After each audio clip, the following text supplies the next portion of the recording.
नमस्कार, स्वागत है आपका इंडिया वॉइस पर। मैं हूं आपके साथ स्वीटी दीक्षित। बुलेटिन की शुरुआत करेंगे महत्वपूर्ण जानकारी के साथ। गुजरात दौरे पर प्रधानमंत्री नरेंद्र मोदी है।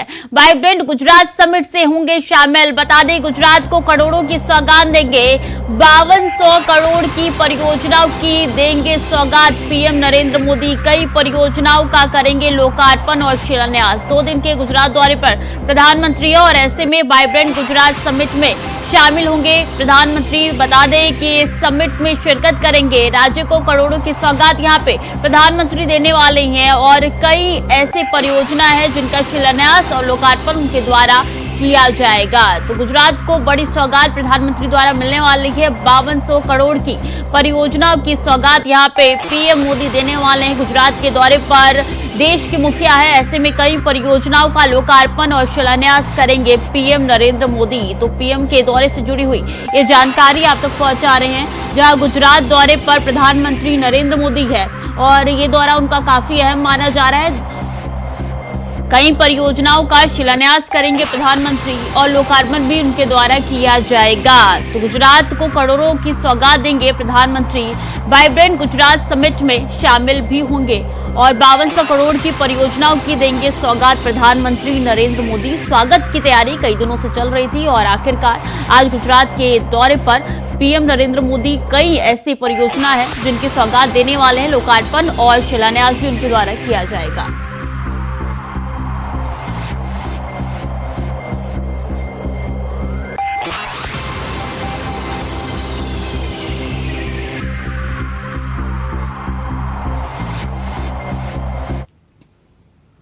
वही बता दें, सनातन धर्म पर फिर हमला हुआ है। बिहार कांग्रेस प्रदेश अध्यक्ष का बयान निकल के सामने आया है। सनातन पर दिया विवादित बयान। प्रदेश अध्यक्ष ने गणेश जी को दूध पिलाने वालों से लड़ाई है। बिहार कांग्रेस अध्यक्ष ने ये विवादित बयान दिया है। अखिलेश प्रसाद सिंह की तरफ से विवादित बयान दिया गया है। उन्होंने कहा है कि गणेश जी को दूध पिलाने वाले से हमारी लड़ाई है और इससे एक बार फिर से बवाल मचते हुए नजर आ रहा है।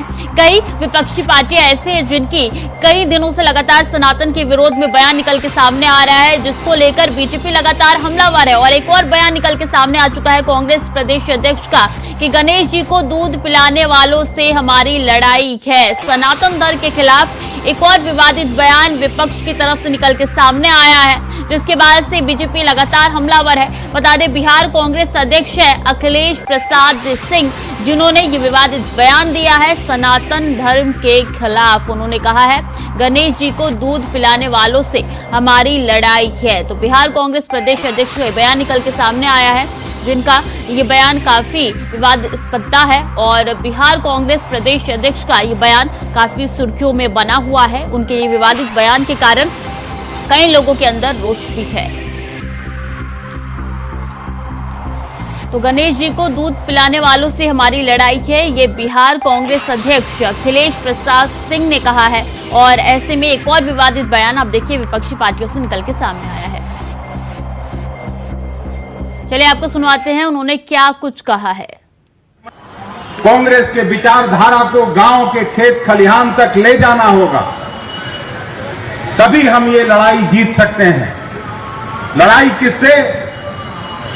हम लोगों का लड़ाई है गणेश जी को दूध पिलाने वाले से। उस समय मैं जर्मनी में था और वहां भी भारतीय मूल के लोग सुबह सुबह मैं जिस मित्र के यहां रुका हुआ था, जत्थे के जत्था आए। मैं डुसेलडोर्फ शहर में था और वहां से बोन में एक मंदिर था कि गणेश जी दूध पी रहे हैं, वहां हम लोगों को चलना चाहिए। मैं फिजिक्स का विद्यार्थी रहा, मैं नहीं गया, बाकी लोग गए और वापस मुंह लटका के आए कि गणेश जी दूध नहीं पिए। लेकिन भारत भर के मंदिरों में इन लोगों ने दूध पिलवा दिया। इस लड़ाई को लड़ना है तो एक एक वर्कर, एक एक कार्यकर्ता चाय के दुकान पर, चौक चौराहे पर खड़ा होकर इनका मुखालफत करना पड़ेगा। वहां बहस से भागना नहीं। ये मजबूती से लड़ाई जब तक नहीं लड़ोगे तो इस देश में कोई महंगाई से और बेरोजगारी से निजात नहीं दिला पाएगा। और इस बीच एक और महत्वपूर्ण जानकारी आप तक पहुंचा दे। खालिस्तानी नेक्सस पर एनआईए की बड़ी कार्रवाई देखने को मिली है। पंजाब हरियाणा के बाद दिल्ली यूपी में भी छापे पड़े हैं। देश भर में 50 से अधिक ठिकाने ऐसे हैं जहां पे छापेमारी अभी भी चल रही है। उत्तराखंड, उत्तर प्रदेश, दिल्ली, एनसीआर, पंजाब, हरियाणा, हर तरफ से छापे पड़े हैं। बता दें सबसे ज्यादा संख्या यहाँ पे पंजाब है। पंजाब के कई ऐसे 30 ठिकाने हैं जहाँ पे छापे पड़े हैं। एनआईए की छापेमारी लगातार जारी है और ये छापेमारी उस वक्त हो रही है जब कनाडा और भारत के बीच में विवाद चल रहा है। बता दें कि इस वक्त कहा यह जा रहा है कि कई ऐसे खालिस्तानी नेक्सेस हैं जिन पे बड़ी कार्रवाई देखने को मिल रही है।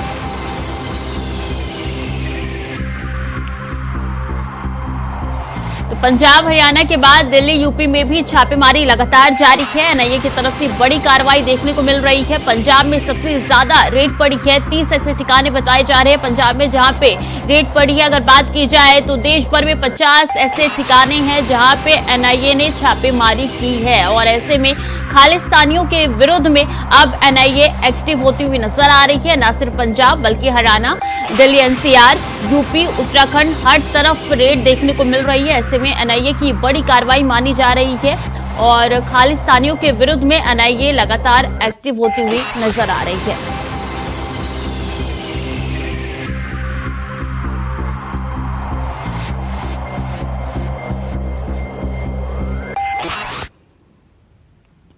और मणिपुर में हिंसा का दौर जारी है। सुरक्षा कर्मियों के छात्रों के बीच में झड़प हुई है। झड़प में 53 स्टूडेंट्स घायल हुए हैं।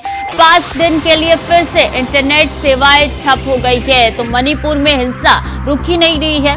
सुरक्षा कर्मियों के और छात्रों के बीच में ये झड़प हुई है। सुरक्षा कर्मियों और छात्रों के बीच में ये हिंसा की खबर निकल के सामने आई है। झड़प में 53 ऐसे विद्यार्थी बताए जा रहे हैं जो कि घायल हो चुके हैं, जिसके कारण एक बार फिर से इंटरनेट सेवाएं बाधित हो चुकी है। मणिपुर में लगातार हिंसा की तस्वीरें हर दूसरे हफ्ते निकल के सामने आ रही है और ये बीती रात की तस्वीर है जो बताती है कि अभी भी हिंसा रुकने का नाम नहीं ले रही है। सुरक्षा कर्मियों और छात्रों के बीच में ये झड़प हुई है।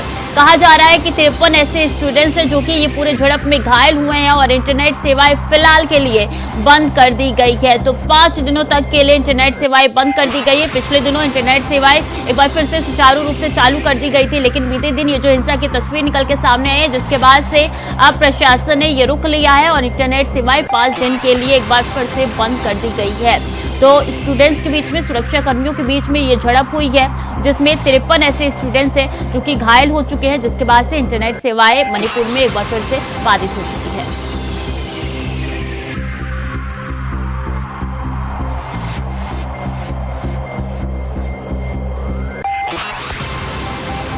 तो मणिपुर में लगातार झड़प हिंसा की तस्वीरें ही निकल के सामने आ रही है। बीती रात की ये तस्वीरें हैं जो आप तक पहुंचा रहे हैं। देखिए किस तरीके से सुरक्षा कर्मियों और विद्यार्थियों के बीच में झड़प हुई है, छात्रों के बीच में झड़प हुई है, जिसके कारण 53 स्टूडेंट्स घायल हो चुके हैं और इंटरनेट सेवाएं भी बंद कर दी गई है। पिछले दिनों लगातार यही तस्वीरें निकल के आ रही थी सामने। अब एक बार फिर से यहाँ पे हिंसा शुरू होती हुई नजर आ रही है। प्रशासन कह रहा है कि सुरक्षा के पुख्ता इंतजाम है, लेकिन सुरक्षा कर्मियों और छात्रों के बीच में ही ये झड़प हुई है जिसकी तस्वीरें इंडिया वर्ल्ड आप तक पहुंचा रहा है।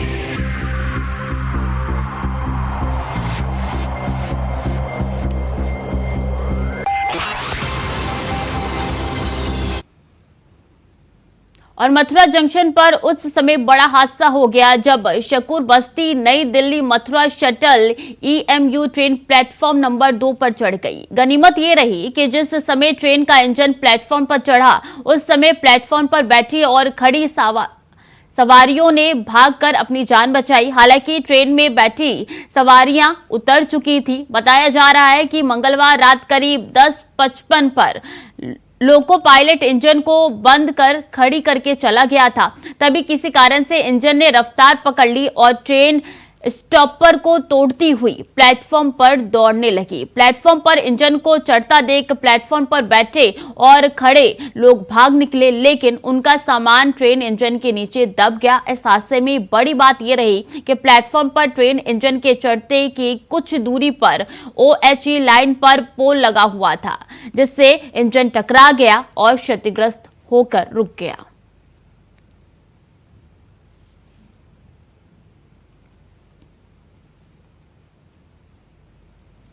तो ये तस्वीरें आप तक पहुंचा रहे हैं जहां बड़ा हादसा यहां पे हुआ है। गनीमत ये रही कि किसी के जान माल का नुकसान नहीं हुआ है। बता दें मथुरा जंक्शन पर ये ट्रेन हादसा हुआ है और जिसकी तस्वीरें आप तक पहुंचा रहे हैं। तकरीबन 11 बजे की बीती रात की ये घटना बताई जा रही है। यहाँ पे बड़ा सा पोल था जिसके कारण यहाँ से ये इंजन टकरा गई और वहीं पे रुक गई, वरना बड़ा हादसा हो सकता था। यहाँ पे कई लोगों की जान जा सकती थी।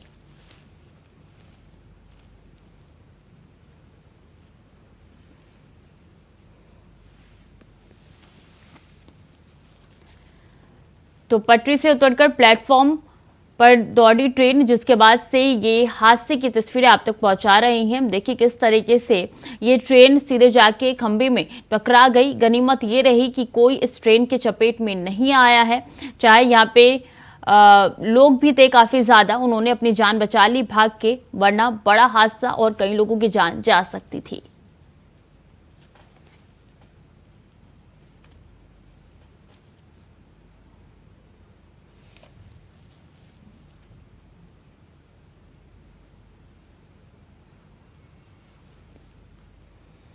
और बरेली में नीट की तैयारी कर रही छात्रा और उसके भाई पर एसिड अटैक करने का मामला सामने आया है। बता दें कि रात को सोते वक्त घर में घुसकर घटना को अंजाम दिया गया, जिसके चलते भाई और बहन दोनों की हालत गंभीर बताई जा रही है। साथ ही दोनों को निजी अस्पताल में भर्ती कराया गया। इस दौरान पुलिस ने 2 संदिग्धों को हिरासत में लेकर आगे की कार्रवाई शुरू कर दी है।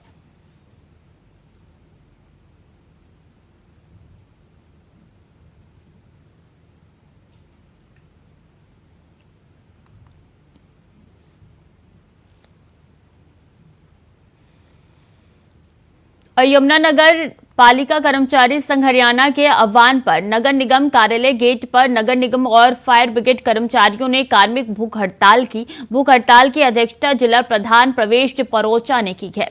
वहीं मंच का संचालन फायर ब्रिगेड शाखा सचिव रिंकू कुमार ने किया। दूसरे दिन की भूख हड़ताल में फायर ब्रिगेड और नगर निगम से कई लोगों ने विरोध जताया।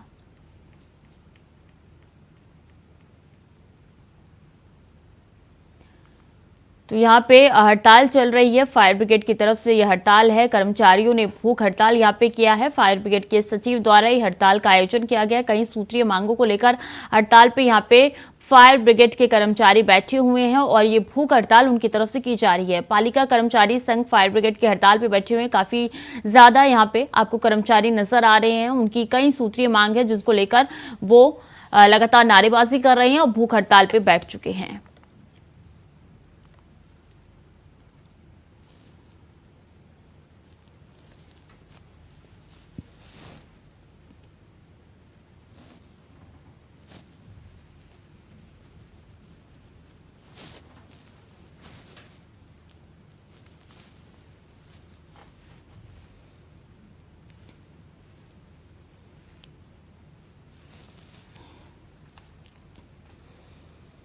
और बिहार के औरंगाबाद के सदर अस्पताल में एक बार फिर से मरीज के परिजनों के साथ सुरक्षा कर्मी भिड़ गए, जिससे घंटों हंगामा चलता रहा। दरअसल अस्पताल के सुरक्षा में तैनात एक गार्ड मरीज के परिजन से उलझ गया। पहले तो दोनों के बीच में खूब झड़प हुई, फिर देखते ही देखते मामला हाथापाई तक पहुंच गया, जिसके बाद अस्पताल में तैनात सुपरवाइजर ने मामला शांत करवाया।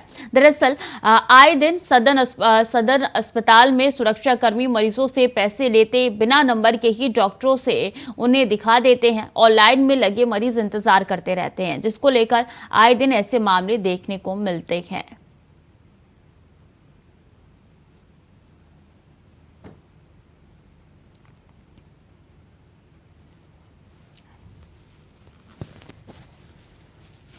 तो देखिए तस्वीर निकल के सामने आ रही है औरंगाबाद से, जहां पे सुरक्षा कर्मी और यहां पे जो तीमारदार है उनके बीच में झड़प हुई है। कहा यह जा रहा है कि पैसे लेकर तीमारदार मरीजों को डॉक्टरों से मिलवा देते हैं, लेकिन जो पैसे नहीं देता है उनको घंटों लाइन में खड़े रहना पड़ता है, जिसके कारण सुरक्षा कर्मी और तीमारदार के बीच में ये बहस और हाथापाई नजर आ रही है। इसके बाद सुपरवाइजर ने इस मामले को शांत कराया और कहा गया है कि जो भी दोषी है उसको बख्शा नहीं जाएगा। हाथापाई भी जमकर हुई है गार्ड और तीमारदारों के बीच में। मरीज यहाँ पे कई संख्या में आपको नजर आ रहे हैं और सुपरवाइजर ने फिर इस पूरे मामले को शांत कराया।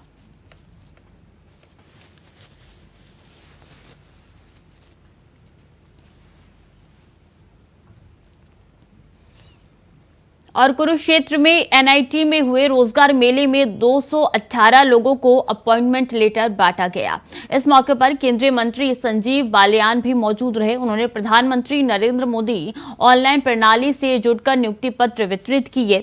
वहीं इस दौरान कैथल में इनेलो की रैली पर बोलते हुए संजीव बालियान ने कहा कि इंडिया गठबंधन को लेकर ये कहा कि ईट कहीं का रोड भानुमति ने कुनबा जोड़ा वाली कहावत इन लोगों पर सही बैठती है। जब चुनाव आएगा तब ये लोग टिकटों के लिए लड़ेंगे। इन सभी का एक ही लक्ष्य है कि किसी तरीके से मोदी को हटाया जाए। इन लोगों के पास में ना कोई नेता है और ना नियत है और ना ही सोच है।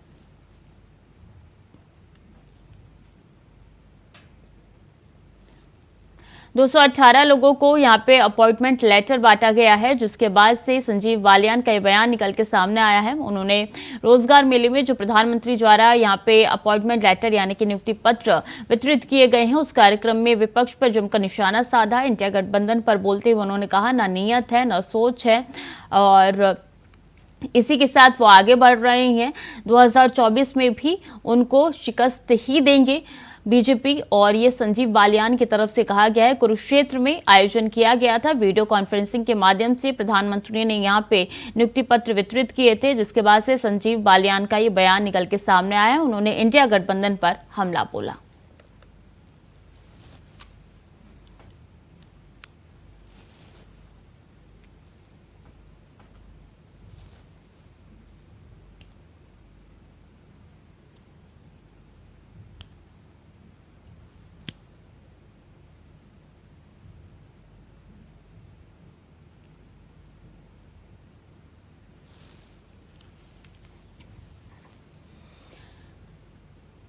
तो 218 नियुक्ति पत्र यहाँ पे प्रधानमंत्री द्वारा वितरित किए गए थे। वीडियो कॉन्फ्रेंसिंग के माध्यम से प्रधानमंत्री जुड़े थे, जिसके बाद से संजीव बालियान भी उस कार्यक्रम में मौजूद थे। कुरुक्षेत्र की तस्वीरें आप तक पहुंचा रहे थे और ऐसे में संजीव बालियान ने इंडिया गठबंधन पर जमकर निशाना साधा।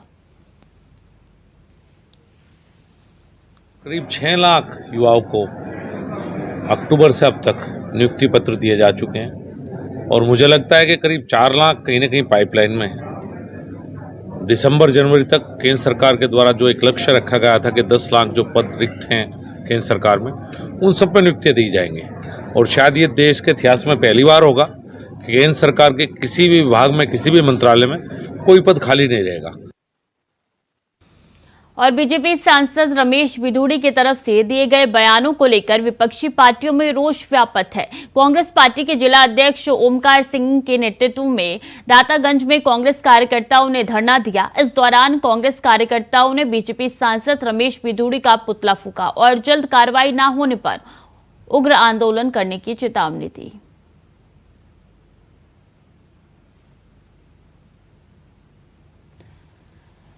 तो कांग्रेस ने यहाँ पे धरना प्रदर्शन दिया है क्योंकि रमेश बिधूड़ी द्वारा जो संसद में बयान दिया गया था, जो टिप्पणी की गई थी दानिश अली पर, उसको लेकर विपक्षी पार्टियों में काफी ज्यादा रोष है और इसीलिए रमेश बिधूड़ी का यहाँ पे पुतला भी फूंका जा रहा है। कहा यह गया है कि जल्द से जल्द उनके खिलाफ कार्रवाई अगर नहीं की गई तो उग्र आंदोलन उनकी तरफ से किया जाएगा। ये जो सांसद में एक सांसद रमेश बिधूड़ी ने दानिश सांसद साहब के साथ जो कृत्य किया है, वो कभी भी लोकतंत्र का जो मंदिर है संसद, वो कभी इस बात की अनुमति नहीं देता। और तकलीफ इस बात की है कि छोटी छोटी बातों पे लोकसभा अध्यक्ष ओम बिरला जी कार्रवाई करते हैं, लेकिन उनके खिलाफ कोई कार्रवाई नहीं हुई। क्या इसलिए कि वो सत्ता के हैं? इतना घोर कृत्य किया गया, गाली दी गई, उन्हें नहीं दी गई, पूरे समाज को गाली दी गई, एक मुस्लिम समाज को गाली दी गई। इसको हम लोगों ने आज निश्चित रूप से, हमारे सबसे पहले अगर जाने वाले थे राहुल गांधी जी दानिश जी के पास गए, हमारी पार्टी का नहीं है, लेकिन एक इंसानियत के नाम पर, एक ह्यूमैनिटी के नाम पे हमने ये आंदोलन किया है कि उस ओम बिरला को दानिश के खिलाफ और रमेश बिधूड़ी के खिलाफ कार्रवाई करनी चाहिए। अगर कार्रवाई नहीं होगी तो अगला कार्यक्रम जनपद पे होगा और ओम बिरला का पुतला फूंका जाएगा, उनके खिलाफ धरना प्रदर्शन किया जाएगा। और समाजवादी पार्टी के मुखिया अखिलेश यादव 27 और 28 सितंबर को मध्य प्रदेश के दौरे पर रहेंगे। इस दौरान वो विधानसभा चुनाव के लिए पार्टी की प्रचार अभियान की शुरुआत भी करेंगे। जहां एक तरफ लोकसभा चुनाव में विपक्ष को एक मंच पर लाने की कवायद हो रही है, तो वहीं दूसरी तरफ आने वाले राज्यों के विधानसभा चुनाव में भागीदारी को लेकर खींचतान बढ़ रही है। आलम यह कि यूपी में सपा से उम्मीद लगाकर बैठी कांग्रेस के लिए चुनौती और बढ़ गई है। समाजवादी पार्टी के कांग्रेस के शासन वाले राज्य राजस्थान में भी चुनावी दावा किया है। अखिलेश ने राजस्थान में चुनाव लड़ने की ओर इशारा कर रहे हैं, तो वहीं समाजवादी पार्टी ने पहले ही मध्य प्रदेश और छत्तीसगढ़ विधानसभा चुनाव के लिए भी तैयारियां तेज कर दी हैं। सपा मुखिया अखिलेश यादव 27 सितंबर को मध्य प्रदेश के रीवा में कार्यकर्ता सम्मेलन में हिस्सा लेंगे। पार्टी यहां पहले ही 6 पार्टी पर उम्मीदवार उतार चुकी है। छत्तीसगढ़ में भी सपा चुनाव लड़ने की तैयारी कर रही है। 16 अक्टूबर को यहां भी अखिलेश का दौरा तय है। इतना ही नहीं, विधानसभा चुनाव में राजस्थान में कुल 200 सीटें हैं, मगर यहाँ भी सपा ने एक सीट पर अपने उम्मीदवार पर नाम पर मोहर लगा दी है। सपा ने राजगढ़ लक्ष्मणगढ़ विधानसभा से पूर्व विधायक सूरजभान धानका को उम्मीदवार बनाया है। इंडिया परिवार पूरी तरीके से एकजुट है। सीटों को लेकर के कहीं कोई ट्रबल नहीं है, कहीं कोई हिंडेंस नहीं है। हाँ, ये सही है कि इंडिया परिवार सब मिल करके एक उद्देश्य के साथ आगे बढ़ रहे हैं। पूरा इंडिया परिवार जनता की आवाज बन करके आगे बढ़ रहा है और पूरे इंडिया परिवार का सिर्फ और सिर्फ एक ही उद्देश्य है, किसी तरीके से भारतीय जनता पार्टी को 2024 के चुनाव में जनता को भारतीय जनता पार्टी से निजात दिलाना। कांग्रेस को हो सकता है नुकसान। सपा विपक्षी एकता के गठबंधन यानी INDIA का हिस्सा है। सपा के राष्ट्रीय अध्यक्ष इंडिया गठबंधन के बैठकों में हिस्सा लेते रहे हैं। ऐसे में आने वाले विधानसभा चुनाव में उम्मीदवार उतारने से विपक्षी गठबंधन को भारी नुकसान उठाना पड़ सकता है। मौजूदा वक्त में राजस्थान में कांग्रेस की सरकार है और वहीं INDIA गठबंधन की अगुवाई कर रहा है, मगर गठबंधन का एक सच ये भी कि घोसी में भले ही कांग्रेस ने प्रत्याशी न उतारते हुए सपा का सहयोग किया, मगर उत्तराखंड के बागेश्वर में सपा ने ऐसा नहीं किया। बाकायदा बागेश्वर के रण में अपने प्रत्याशी उतारा, जिसके बाद कांग्रेस के नेताओं ने इस पर अपनी नाराजगी भी अदा की। मगर अब साइकिल को रफ्तार देने के लिए अखिलेश का मध्य प्रदेश और राजस्थान और छत्तीसगढ़ कूच करना कांग्रेस को अखर सकता है। Bureau report, India voice, Lucknow. फिलहाल के लिए बुलेटिन में इतना ही। खबरें लगातार जारी है, देखते रहिए इंडिया वॉइस।